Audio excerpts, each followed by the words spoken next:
이 마가복음을 읽다가 참 아이러니하다 이런 생각을 하게 된 한 포인트가 있는데요. 이 마가복음에서 예수님의 거룩하심을 가장 먼저 고백한 자가 누군지 아십니까? 이 마가복음에서 예수 그리스도에 대한 정확한 지식을 바탕으로 그분의 거룩하심을 선포하고 막 담대하게 그렇게 고백한 존재는 놀랍게도 귀신이었습니다. 이 마가복음에서 예수 그리스도의 거룩하심을 선포한 최초의 강력한 선포가 그 귀신에 의해서 이루어졌다는 것, 이게 참 묘한 생각을 갖게 만드는 거 아니겠습니까? 마가복음 1장 24절입니다. 나사렛 예수여, 우리가 당신과 무슨 상관이 있나이까? 우리를 멸하러 왔나이까? 그 다음 보세요. 나는 당신이 누구인 줄 아노니 하나님의 거룩한 자니이다. 이 뒷부분만 읽으면 뭐 엄청 은혜가 되는 그런 고백 아닙니까? 그리고 예수님도 그 사실을 인정해 주셨습니다. 34절에 보니까 예수께서 각종 병이든 많은 사람을 고치시며 많은 귀신을 내쫓으시되 귀신이 자기를 알므로, 예수님도 그 귀신들이 예수님을 향한 정확한 지식을 갖고 있었다는 걸 인정하고 계시는 거 아닙니까? 그런데 문제가 뭐냐 하니까 예수님께서 그 귀신이 가신 예수님에 대한 지식이 있다는 걸 인정하셨지만 그 귀신의 지식을 기뻐하지 않으셨다는 사실이에요. 그렇게 막 귀신이 예수 그리스도의 거룩하심을 소리쳐 선포하니까 25절에서 예수님이 이렇게 반응하십니다. 예수께서 꾸짖어 이르시되 잠잠하고, 또 34절에서도 귀신이 자기를 알므로 그 말하는 것을 허락하지 아니하시니라. 아니, 왜 예수님은 지금 그 귀신의 그 예수님을 향한 신앙 고백과 선포가 정확하고 그게 지식적으로 틀린 게 아닌데 왜 그걸 기뻐하지 않으셨을까요? 이런 질문을 가지고 제가 그 말씀 묵상하다가 그 떠오른 찬양이 하나 있는데요. 여러분 다 아시는 찬양입니다. 모든 이름 위에 뛰어난 이름 예수는 주, 예수는 주. 이 찬양이 그 주님이 모든 이름 위에 뛰어난 이름이라는 그 놀라운 선포를 하는데요. 그 선포 다음에 일어나는 가사가 어떻게 나옵니까? 모든 무릎 꿇고 경배를 드리세, 모든 무릎 꿇고 경배를 드리세, 예수는 만유의 주님. 또 그 다음에 보니까 예수는 주, 예수는 주, 온 천하 만물 우러러. 또 그 다음 보십시오. 그 보좌 앞 영광을 돌리세, 그 보좌 앞 영광을 돌리세, 예수, 예수, 예수는 주. 그러니까 그 귀신이 갖고 있던 지식이 가진 치명적인 문제가 뭔지를 한 번에 알 수 있는데요. 비록 그는 예수 그리스도에 대한 정확한 지식은 갖고 있었는지 모르지만 그 지식을 가지고 무릎을 꿇고 그분을 경배하고 그분께 존귀와 영광을 올려드리는 것으로 그의 지식을 사용하는 게 아니라 마귀는 자기가 갖고 있는 그 영적인 지식을 예수님을 방해하고 예수님을 조롱하고 나사렛 예수요, 그 말 속에 그 비아냥 그림이 다 담겨져 있는 거 아닙니까? 그리고 무엇보다도 24절에 보니까 나사렛 예수여, 우리가 당신과 무슨 상관이 있나이까? 내가 알기로 당신은 거룩한 하나님의 아들인 거 알고 있는데 그게 나와 무슨 상관입니까? 저는 신학 공부를 그리고 지금도 또 뭐 지난 30년 동안 눈만 뜨면은 성경책 아니면 성경을 풀어놓은 신학 서적 아니면 이런 것들만 늘 읽고 있는 저에게 이 본문 말씀이 정말 두려움을 가져다 줬습니다. 하나님에 대하여 지식이 많은 것이 그 하나님이 기뻐하시는 종이 된다는 걸 의미하는 게 아니라는 겁니다. 우리 여러분 예수님에 대한 지식 가져야 됩니다. 공부해야 합니다. 경험으로 그분 알아가야 합니다. 그러나 더 중요한 것은 내가 알게 된 그 예수 그리스도에 대한 지식이, 그래서 무릎 꿇고 그분을 경배하고 그분의 이름을 온 세상에 높이 전파하며 드러내는 것으로 연결이 돼야 그 지식이 살아있는 지식이라는 것입니다. 이게 오늘 본문에서 발견되는 이 귀신이 가진 악한 지식인데요. 이런 관점으로 제가 본문을 살펴보니까 오늘 본문에는 이런 악한 귀신의 지식과는 너무나 대조적인 참 건강하고 또 주님이 기뻐하실 그런 지식을 보여주는 사람들이 많이 등장하는 것을 볼 수가 있습니다. 이걸 크게 제가 두 그룹으로 나눠봤는데요. 먼저 한 그룹은 지금 열병으로 누워있는 베드로 장모 주변의 사람들입니다. 본문 30절입니다. 시몬의 장모가 열병으로 누워있는지라 사람들이 곧 그 여자에 대하여 예수께 여짜온데, 지금 이 말씀의 배경이 어떻게 되는가 하면은 예수님께서 오늘 본문에서 베드로와 안드레의 집을 방문을 하십니다. 그 집에 들어가서 보니까 베드로 장모가 열병으로 지금 알아 누워있는 겁니다. 그래서 이제 주님이 그를 고쳐주시는데요. 그 과정에서 주변 사람들의 간청이, 이게 방금 읽은 30절입니다. 시몬의 장모가 열병으로 누워있는지라 사람들이 곧 그 여자에 대하여 예수께 여짜온데, 뭘 여쭈었습니까? 이게 요즘으로 치면 중보기도 아닙니까? 주님, 너무나 가련한 여인이 지금 알아 누워있는데 열병으로 고통하는데 예수님께 여쭙습니다. 이 여인 좀 치료해 주세요. 그러고 보면은요, 오늘 본문에 나오는 베드로 장모의 열병 고침 사건은요, 이 두 극률함이 만들어낸 합작품이에요. 한 극률함은 그 여인의 연약함을 불쌍히 여기는 주변 사람들이 가진 인간적인 극률함이고요, 그 인간적인 극률함을 받으신 주님께서 똑같은 그런 극률함을 가지시고 그 주변 사람들의 간청을 받아 이 베드로 장모의 열병을 고쳐주시는 주님의 긍휼함, 인간의 긍휼함, 이것이 합작을 이루어서 나타난 치유 사역이 오늘 본문이라는 겁니다.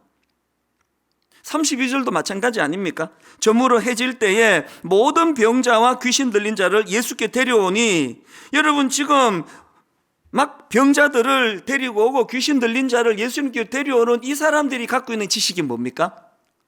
이 사람들이 갖고 있는 지식은 이렇게 긍휼이 많으신 예수님을 우리가 안다. 이 예수님에게 이 환자들, 이 귀신 들린 자를 데리고 가면 예수님은 그들을 외면하지 않으신다. 그리고 그들이 알고 있는 지식이 뭡니까? 저 예수 그리스도는 이 질병을 고칠 능력을 가지신 분이시다. 그 지식이 있으니까 예수님께로 그 환자들을 데리고 가는 거 아닙니까? 저는 이 본문에서 열병으로 누워있는 베드로 장모 주변 사람들, 그리고 또 수많은 환자들을 예수님께 데리고 가는 그 사람들이 갖고 있는 그 지식, 이게 요즘으로 말하면 중보기도라고 말씀을 드렸는데요. 누가 중보기도하는 기도자가 됩니까? 디모데전서는 사도 바울이 자기가 개척해서 세운 에베소 교회를 젊은 후계자 디모데에게 물려주고는 이제 어떻게 교회를 목회해야 될 것인가를 전수해주는 그런 목회 서신입니다.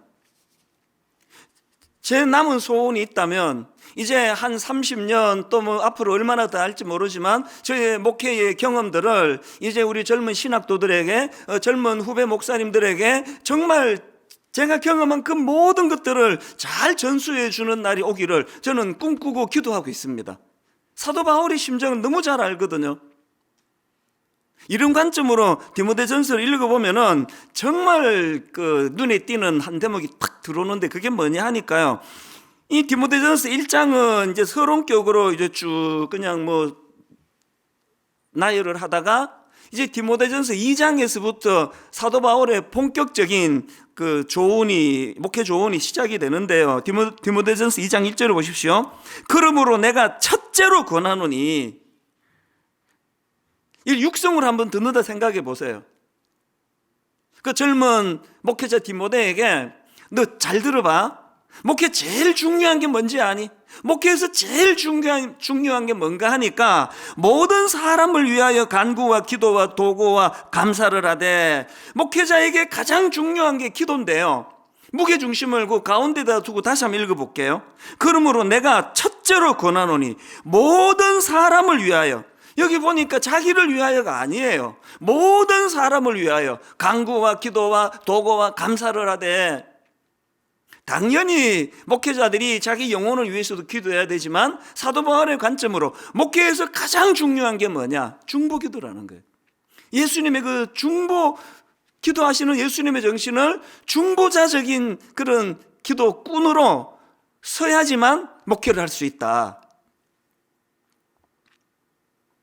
그 3절에도 보니까 이것이 우리 구주 하나님 앞에 선하고 받으실 만한 것이니, 사도 바울이 젊은 후계자 디모데에게 목회에서 가장 중요한 것이 중보기도라고 그렇게 지금 권면하는데, 사도 바울은 그 지식을 어떻게 알게 됐습니까? 자기의 그 목회 가운데 겪었던 수많은 경험들 가운데 그 엑기스가 자기가 경험한 지식이 그거 아닙니까? 내 힘으로 할 수 있는 게 목회가 아니야. 목회는 인간의 힘으로 하는 게 아니야. 그래서 위대하신 하나님 앞에 후회 주시고 꾸짖지 아니하시는 그분 앞에 늘 지혜를 구하고 또 중보 기도하면서 그렇게 하는 게 목회야.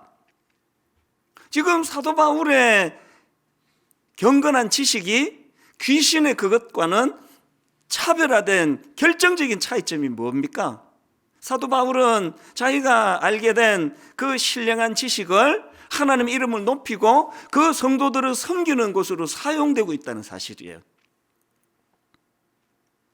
이게 베드로 그 장모 주변에 있던 사람들의 모습과의 공통점이고요. 그런가 하면은 두 번째로 살펴볼 거는 이제 그 열병을 고침받은 그 베드로 장모 본인의 모습이에요. 저는 베드로 장모에게서 진짜 한 가지 중요한 귀한 점을 발견하는데, 그 열병을 고침받는 내용을 다루는 31절을 뒤쪽에다 무게를 두고 한번 읽어보십시오.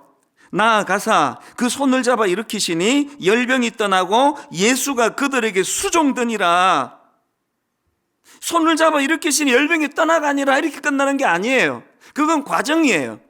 결과는 그렇게 열병이 떠나가는 은혜를 경험했던 그 베드로 장모가 그들에게 수종되니라. 이게 왜 굉장히 중요한 의미를 담고 있는가 하면은, 여기 나오는 수종되니라, 이거 헬라어로 디아코네오라는 단어인데요, 마가복음에서 이 단어가 한 군데 더 나옵니다. 마가복음 10장 45절, 인자가 온 것은 섬김을 받으려 함이 아니라 도리어 섬기려 하고 자기 목숨을 많은 사람의 대속물로 주려 함이니라.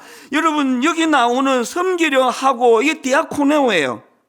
지난번에 말씀드린 거 기억하시죠? 마가복음 10장 45절 방금 읽은 이 구절은요, 마가복음의 핵심 구절 중 핵심 구절입니다. 마가가 지금 드러내고자 하는 예수 그리스도는 어떤 모습입니까? 왕으로 오신 그분이에요. 그럼에도 불구하고 종처럼 섬기시는 예수 그리스도. 그래서 마가복음 10장 45절이 너무나 중요한데, 종으로 오신 예수 그리스도를 강조하기 위하여 설명하는 마가복음 10장 45절에서 보여주시는 예수 그리스도의 섬김이, 이게 지금 베드로 장모가 고침받고 난 이후에 보여준 디아코네오라는 거예요.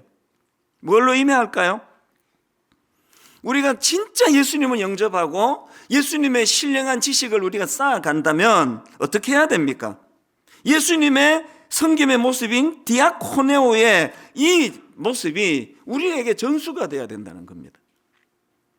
그런가 하면은 이 디아코네오의 정신을 전수받는 것 이상으로 또 중요한 포인트가 뭐냐 하니까 31절에 보니까요, 이렇게 고침받은 베드로 장모의 섬김을 지금 단수형으로 표현하는 게 아니라 복수형으로 표현하고 있다는 사실입니다. 우리말 성경에도 여자가 그들에게 수종되니라, 이 복수형 아닙니까?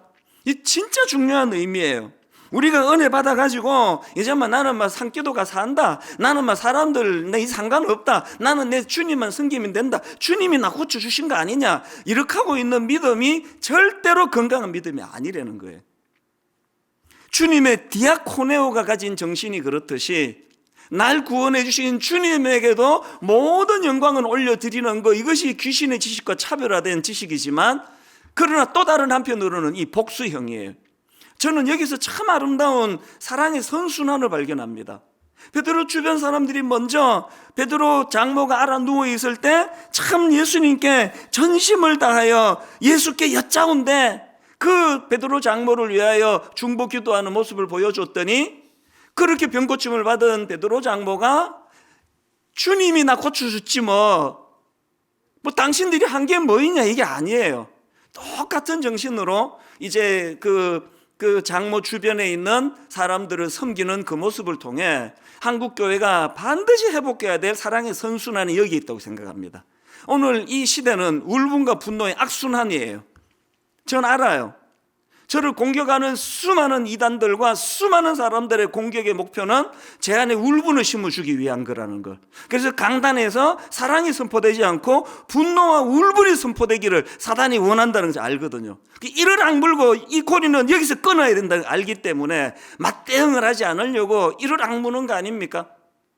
오늘 이 시대 정치가 울분과 분노를 양산하고 있는 정치, 오늘 경제가, 오늘 사회에서 일어나고 있는 오늘 코로나 바이러스가 모든 관계를 단절시키고 울분과 분노의 고리로 몰고 가는 현실이라면 오늘 예수 그리스도의 참된 지식을 알게 된 우리가 해야 되는 일은 울분과 분노의 악순환의 고리를 끊고 사랑과 선순환의 고리가 열려져야 한다는 사실입니다.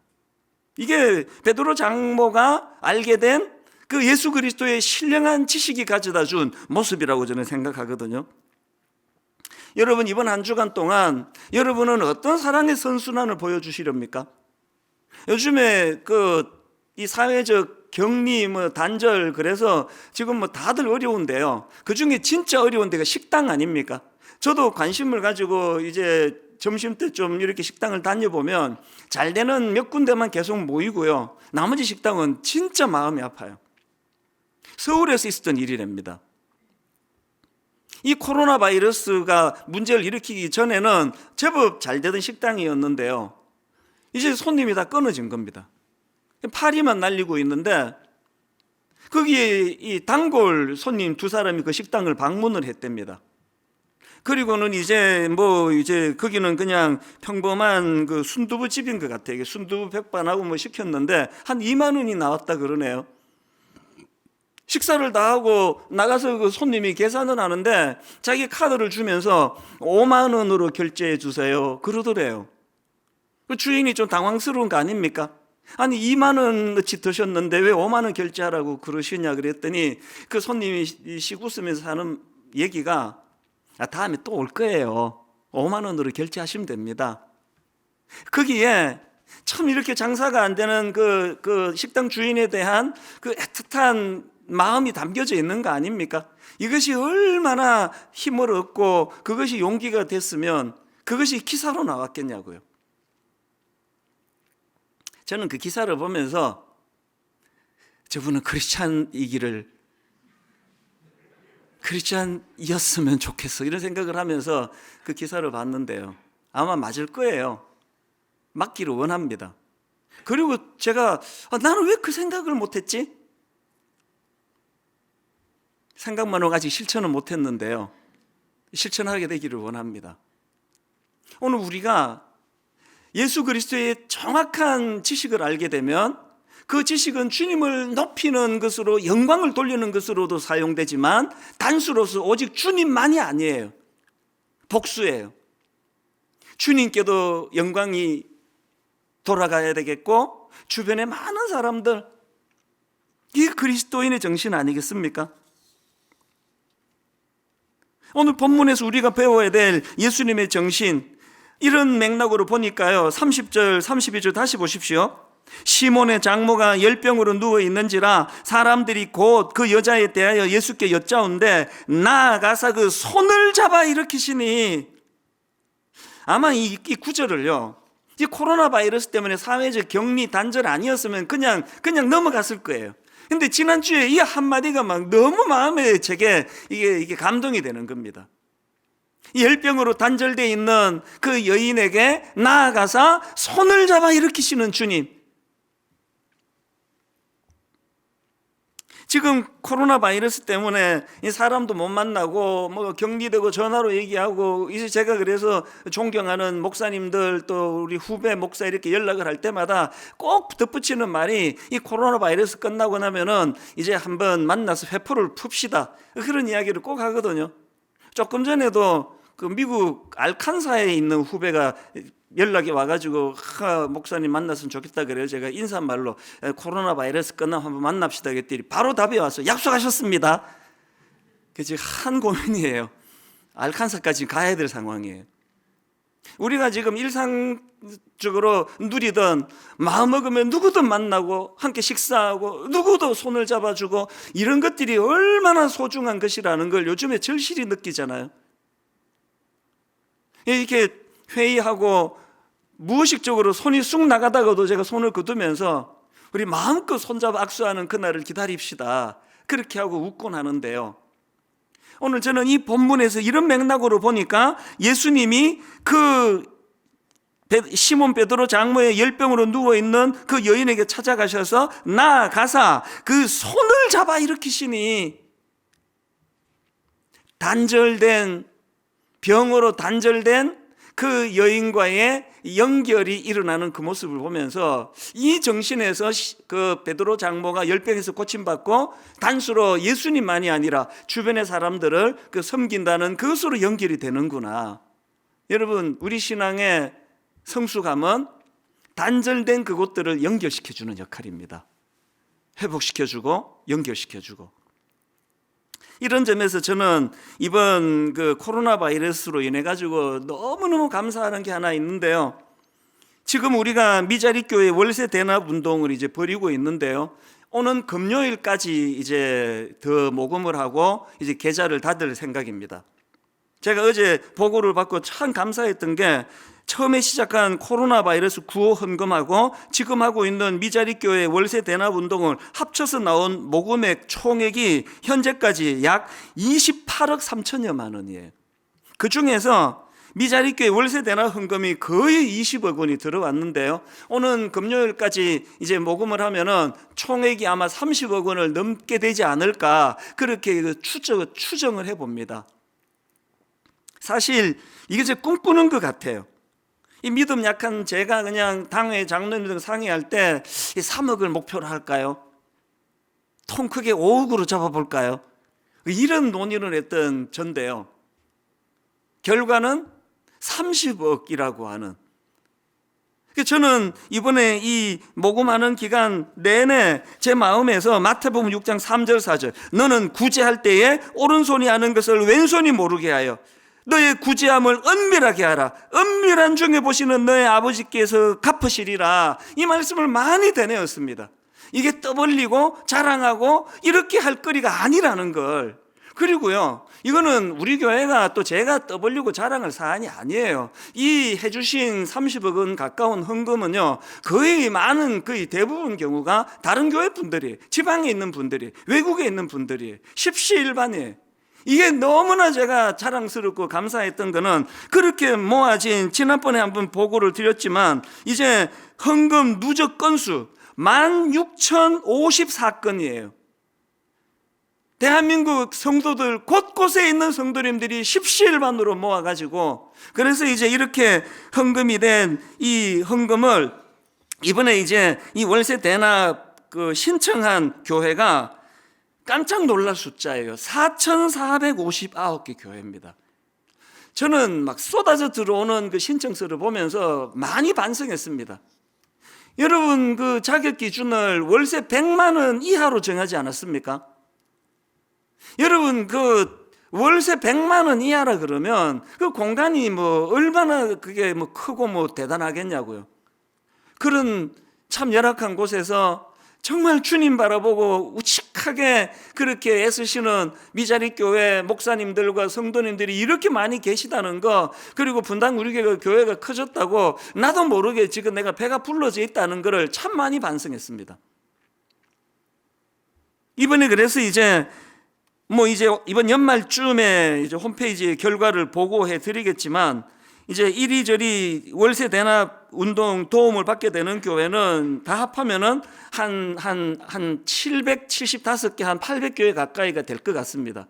그리고 사실은 더 많은 교회를 후원할 수 있는데 우리 팀에서 무슨 결정을 했는가 하면은요, 우선 제비뽑기로 결정하기로 했습니다. 우리가 서류 보고 여기는 줄만하다 안 줄만하다 결정할 권한이 없기 때문에 하나님께 맡겨드리고 그냥 제비뽑기로 결정하기로 했고, 그 제비뽑기로 이제 선택이 안 된 교회들, 그러니까 4,459개 교회 모든 교회에 이제 20만 원 상품권 격려금을 보내드리기로 했습니다.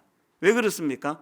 금액의 크고 적음의 문제가 아니라 이 4,459개 교회 모두가 다 주님 앞에 이 단절된 느낌을 벗어나도록 누군가는 그 교회를 위해 기도하고 있고 누군가는 그들을 위하여 이 시간에도 물질을 드리기를 원하고 있다는 이 메시지를 좀 전하고 싶었던 겁니다. 제가 오늘 이 본문에 나오는 베드로 장모의 그 모습을 보면서 이 복수형 섬김 이것들이 은혜 받은 우리 모두가 다 보여줘야 될 모습이라고 생각을 합니다. 이렇게 베드로 장모 주변 사람들하고 또 고침받은 당사자 베드로 장모의 그 섬김의 모습, 이것이 이제 그 귀신이 갖고 있는 지식하고 확연히 다르다는 것을 제가 설명을 해드렸는데요. 이렇게 그 사람들의 성숙한 모습을 살펴보는 것도 중요하지만 오늘 본문의 주인공은 예수님이세요. 항상 설교의 주인공은 예수님이십니다.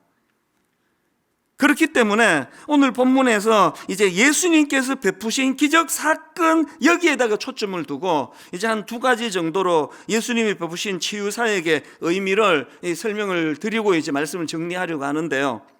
여러분, 이 예수님께서 베푸신 치유 사역은 첫째로요, 장차 그분이 하실 십자가의 그림자가 배어 있는 주님의 섬김이라는 사실입니다. 이게 무슨 말씀인가 하면은 오늘 본문과 똑같은 이제 베드로 장모의 열병을 고쳐주는 사건을 다루고 있는 말씀이 마태복음에도 똑같이 나오는데요. 마태복음 8장에 나옵니다. 그런데 마태복음 8장에 보면은 이 마가복음에는 없는 한마디를 더 의미 부여를 하는 것을 볼 수가 있는데요. 자, 먼저 마태복음 8장 14절부터 16절을 한번 보십시오.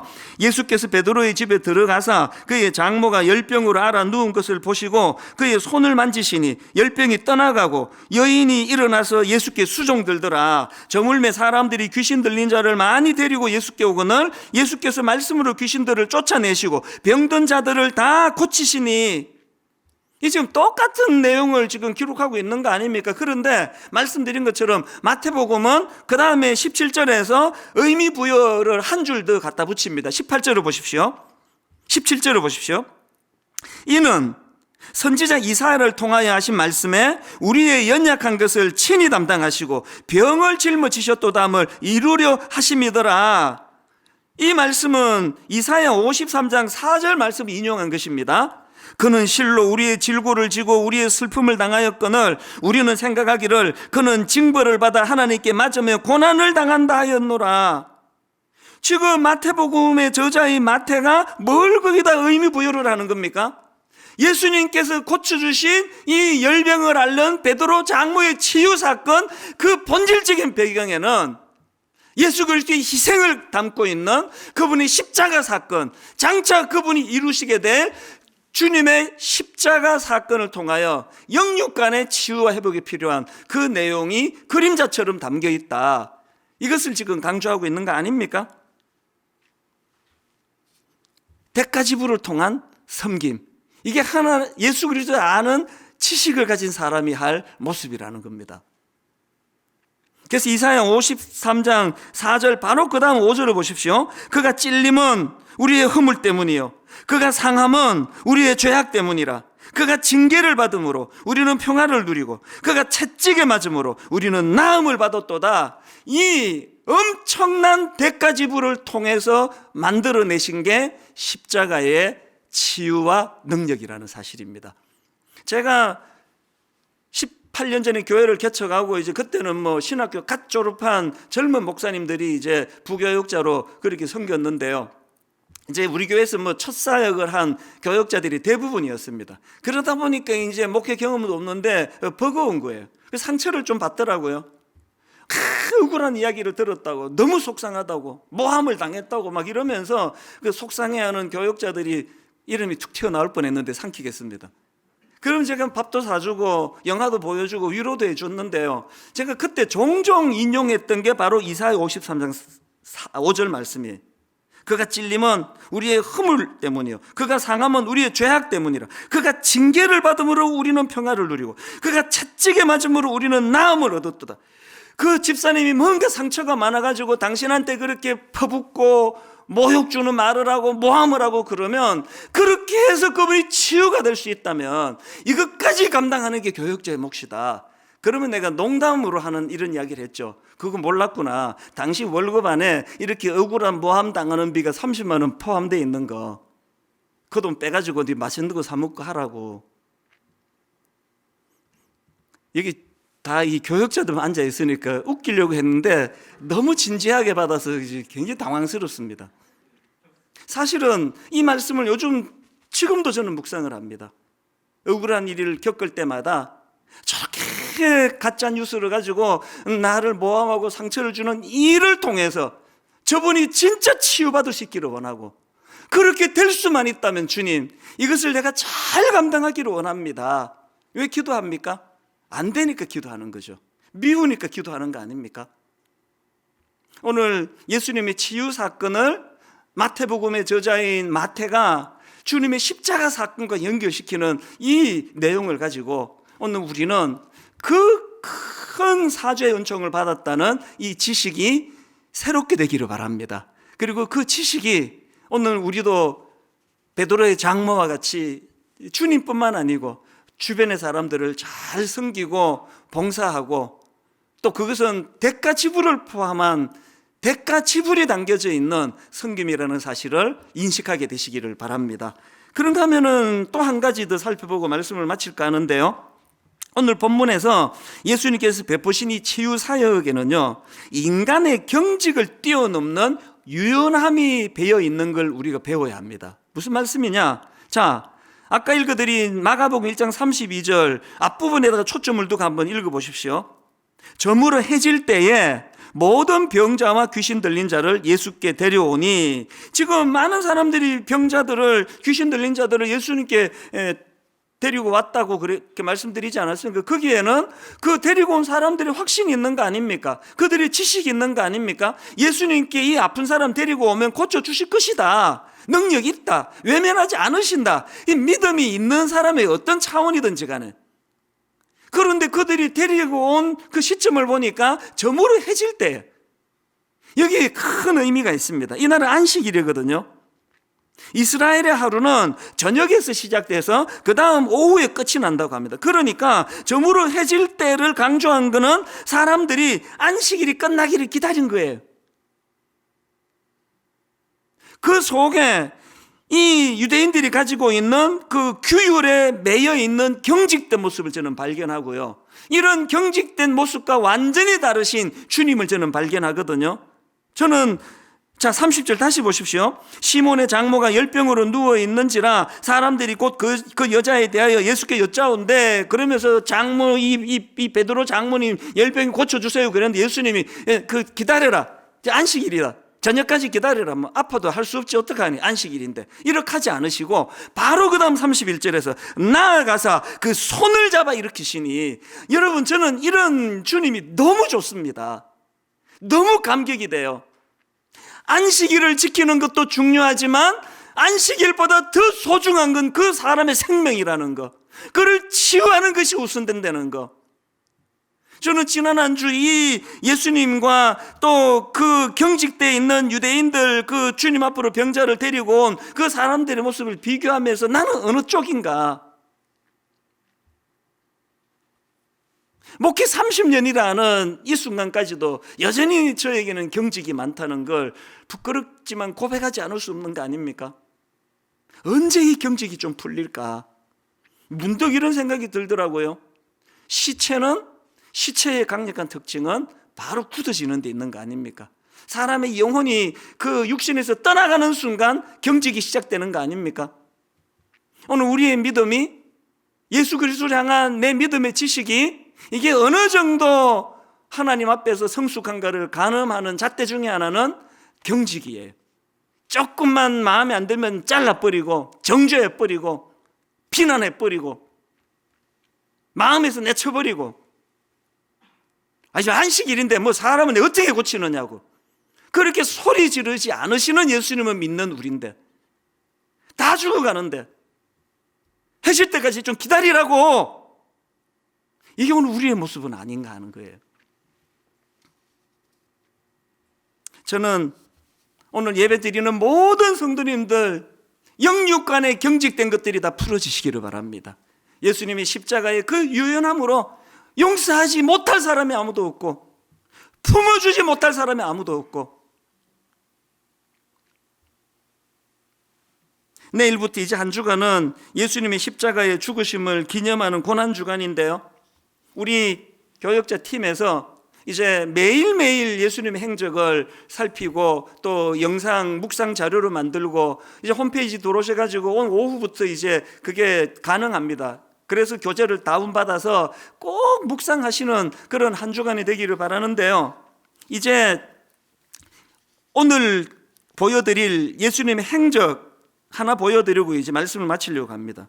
내일 예수님이 예루살렘에 입성하셔서 성전을 청결하게 하시는 날인데 예수님이 분노하세요. 그 내용을 이제 짧은 나레이션 영상으로 만들었는데요, 그 내용을 한번 같이 살펴보는 것으로 오늘 말씀을 정리하려고 합니다. 준비한 영상을 같이 보고 이제 말씀을 마무리하도록 하겠습니다.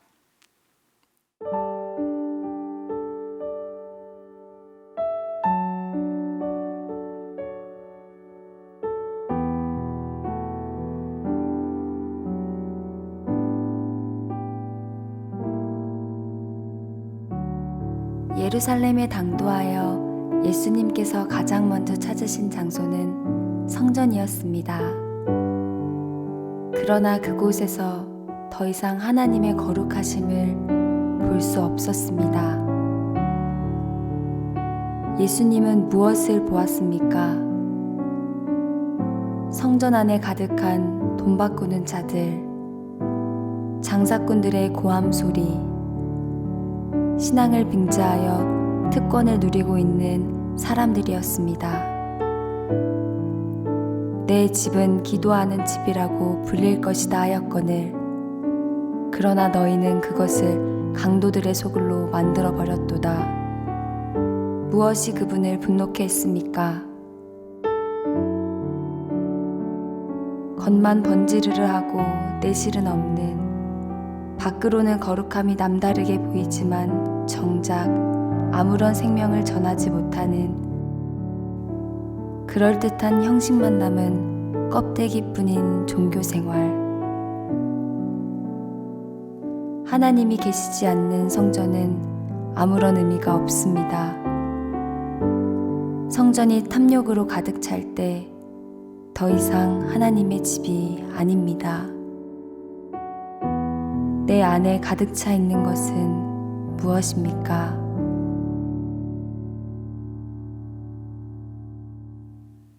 고난주간이 시작되는 내일 하루 온종일 질문을 던져보세요. 내 안에 가득 차 있는 것은 무엇입니까? 모태신앙입니다. 신학교 나온 목사예요. 예수님을 아는 지식으로 가득 찼다고 자부하고 있는 저희들입니다. 그런데 그 지식은 당신과 내가 무슨 상관이 있나이까? 이런 소리를 치게 만드는 죽은 지식이 아닙니까? 여러분, 예루살렘에 입성하신 예수님 무엇으로 분노하셨습니까? 겉만 번지르르 하고 내실은 없는, 밖으로는 거룩함이 남다르게 보이지만 정작 아무런 생명을 전하지 못하는 형식만 남은 껍데기뿐인 종교생활. 내가 가진 예수님에 관한 지식은 그분은 날 구원하기 위하여 십자가라고 하는 상상을 초월하는 대가 지불을 아끼지 않고 내어주신 치르신 분이라는 것. 그분은 베드로 장모를 고치는 거기에 모든 초점이 있었기 때문에 안식이 끝나고 저녁에 보자 그렇게 치유를 미루시는 분이 아니셨다는 것. 왜 믿음이 좋은 신앙인들이 시간이 갈수록 경직되고 굳어지고 정죄가 많고 판단이 많고 마음만 먹으면 할 수 있는 수많은 주님의 놀라운 역사들을 저녁까지 기다려봐라, 뭐 그러다 죽으면 할 수 없고, 내 안에 가득 차 있는 것은 무엇입니까? 내 안에 가득 차 있는 것은 무엇입니까? 오늘 이 질문을 마음속에서 되뇌이면서 주님의 이 십자가에서의 여정을 담고 있는 이 찬양, 우리들의 찬양 331번입니다.